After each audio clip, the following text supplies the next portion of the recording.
की कहानी है चींटी और टिड्डे की कहानी। एक बार की बात है, गर्मी का मौसम था और एक चींटी कड़ी मेहनत से अपने लिए अनाज जुटा रही थी। दरअसल वह सोच रही थी कि धूप तेज हो जाए, इससे पहले क्यों ना अपना काम पूरा कर लिया जाए। चींटी कई दिनों से इस काम में जुटी थी। वह रोजाना खेत से उठाकर दाने अपने बिल में जमा करती थी। वहीं पास में ही एक टिड्डा फुदक रहा था। मस्ती में वह नाच रहा था, गाने गाकर जिंदगी के मजे ले रहा था। पसीने से तरबते चींटी अनाज ढोते ढोते थक चुकी थी। पीठ पर अनाज लेकर बिल की तरफ जा रही थी।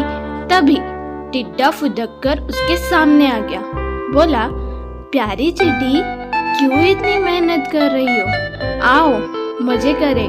चींटी ने टिड्डे को नजरअंदाज किया और खेत से उठाकर एक एक दाना अपने बिल में जमा करती रही। मस्ती में डूबा टिड्डा चींटी को देखकर हंसता और मजाक उड़ाता। उछलकर उसके रास्ते में आकर कहता, प्यारी चींटी, आओ मेरा गाना सुनो। कितना बढ़िया मौसम है, ठंडी हवा चल रही है, सुनहरी धूप है। क्यों मेहनत करके इस खूबसूरत दिन को बर्बाद कर रही हो? टिड्डे की हरकतों से चींटी परेशान हो गई।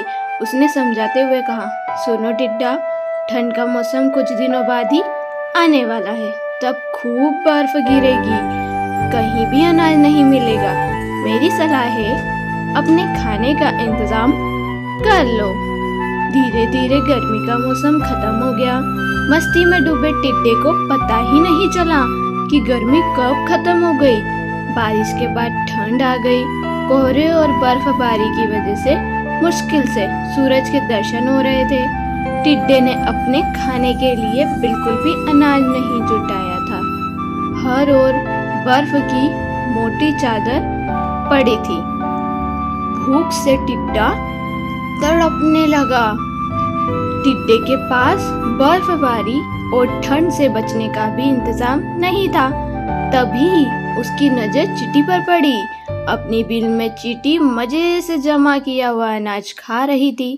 तब टिड्डे को एहसास हुआ कि समय को बर्बाद करने का उसे फल मिल चुका है।